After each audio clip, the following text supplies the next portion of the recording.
Hi folks, I'm Mark Johnson, and I'm cutting timbers up today on my broken sawmill.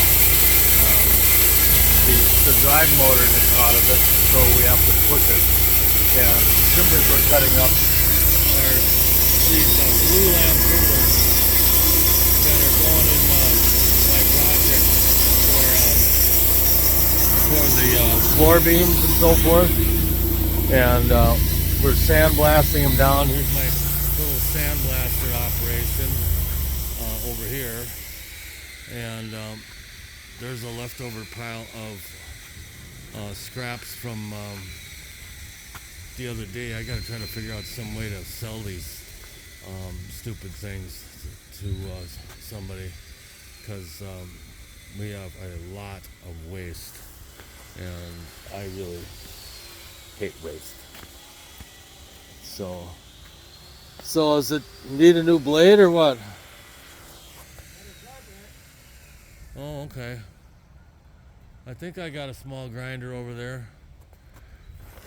We've learned that we can sharpen these blades, and we try to do it at least once or twice before we throw them away. But this timber here is 24 inches tall and 7 inches thick, and this is after we cut 8 feet of it off, because we only need to have about a 16. Well, we need a 23 footer, but it only has to be about 16 or 17 inches tall. So anyhow, over here is what we're going to use for the floor joist. We just got through drying these in my homemade kiln that made out of Nipco heater and a bunch of fans, where we heated them up to 140 degrees for a day, and that's supposed to kill all the little bugs that live inside them.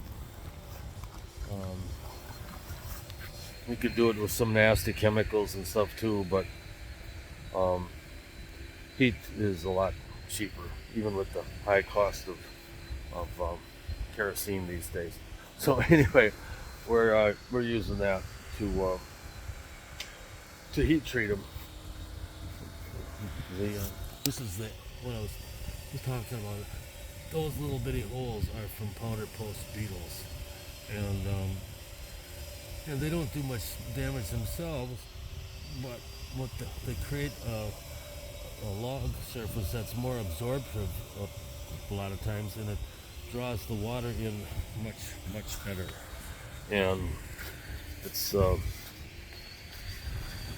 leads to bigger problems. Anyhow, thanks for watching, folks. We'll see you next week. Bye.